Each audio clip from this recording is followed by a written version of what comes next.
ಭಾರತ ದೇಶದಲ್ಲಿ ಸುಮಾರು 18 ರಾಜ್ಯಗಳಲ್ಲಿ ಸುಮಾರು 3.5 ಕೋಟಿ ಜನಸಂಖ್ಯೆ ಬೋವಿ ಸಮಾಜ ವಾಸ ಇದ್ದೇವೆ.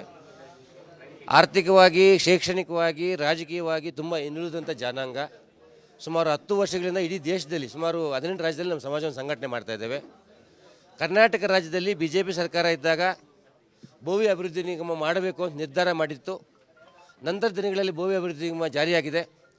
ಹಾಗೆ ಆಂಧ್ರ ಪ್ರದೇಶದಲ್ಲಿ ಚಂದ್ರಬಾಬು ನಾಯ್ಡು ಮುಖ್ಯಮಂತ್ರಿ ಆಗಿದ್ದಾಗ ಅಲ್ಲಿ ನಮ್ಮ ಜನಾಂಗದ ಅಭಿವೃದ್ಧಿಗೋಸ್ಕರ ವಡ್ಡೇರ ಫೈನಾನ್ಸ್ ಕಾರ್ಪೊರೇಷನ್ ಮಾಡಿದ್ರು. ಈ 2 ರಾಜ್ಯಗಳಲ್ಲಿ ಚಾಲ್ತಿಯಲ್ಲಿದೆ.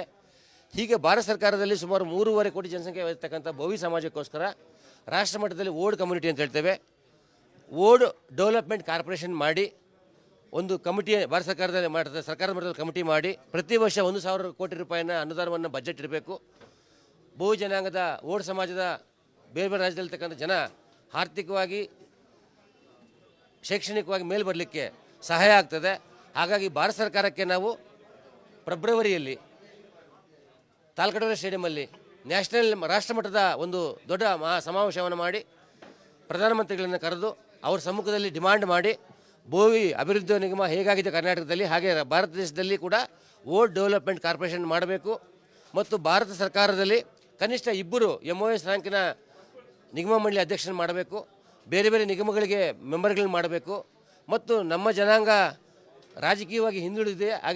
ಹಾಗಾಗಿ ಒಂದು ರಾಜ್ಯಸಭಾ MP ಕೂಡ ಮಾಡಬೇಕು ಅಂತ ನಾವು ಭಾರತ ಸರ್ಕಾರವನ್ನು, ವಿಶೇಷವಾಗಿ BJPಯನ್ನು ನಾವು ಒತ್ತಾಯ ಮಾಡಲಿಕ್ಕೋಸ್ಕರ BJPಯಲ್ಲಿ ಕೆಲಸ ಮಾಡ್ತಾ ಇರ್ತಕ್ಕಂಥ ಕಾರ್ಯಕರ್ತರಿಗೆ ಗುರುತಿಸಬೇಕು ಅಂತ ನಾವು ಮಾಡ್ತಾ ಇದ್ದೀವಿ. ಮತ್ತು ಮೇಲಾಗಿ ಮುಖ್ಯವಾಗಿ ಓಲ್ಡ್ ಡೆವಲಪ್ಮೆಂಟ್ ಕಾರ್ಪೊರೇಷನ್ ಭಾರತ ಸರ್ಕಾರ ಮಾಡಬೇಕು ಮತ್ತು ಬೋವಿ ಜನಾಂಗದ ಅಭಿವೃದ್ಧಿಗೋಸ್ಕರ ಕೆಲಸ ಮಾಡಬೇಕು ಅಂತ ನಾವು ಒತ್ತಾಯ ಮಾಡ್ತೇವೆ. ಫೆಬ್ರವರಿಯಲ್ಲಿ ಪ್ರಧಾನಮಂತ್ರಿಗಳ ಸಮಯ ಕೇಳ್ತಾ ಇದ್ದೇವೆ.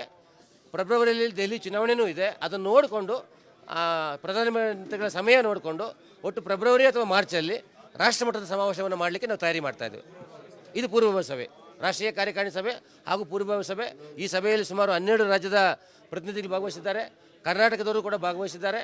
ಆಂಧ್ರ, ತಮಿಳುನಾಡು, ತೆಲಂಗಾಣ, ಗುಜರಾತು, ಬಿಹಾರ, ಹರಿಯಾಣ, ದಿಲ್ಲಿ, ಮಧ್ಯಪ್ರದೇಶ ಎಲ್ಲ ರಾಜ್ಯಗಳ ಪ್ರತಿನಿಧಿಗಳು ಕೂಡ ಭಾಗವಹಿಸಿದ್ದಾರೆ. ಸುಮಾರು ಬೆಳಗ್ಗೆಯಿಂದ ನಮ್ಮ ಚರ್ಚೆ ನಡೀತಾ ಇದೆ. ಬೆಳಗ್ಗೆ ಪ್ರಹ್ಲಾದ್ ಜೋಶಿ ಅವರನ್ನು ಭೇಟಿಯಾಗಿದ್ವಿ.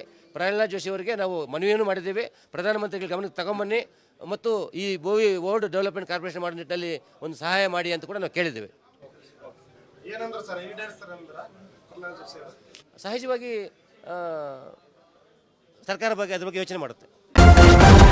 ನ್ಯೂಸ್ ಫಸ್ಟ್ ನಿರ್ಭೀತಿಯಿಂದ ನಿಮ್ಮ ಪರವಾಗಿ.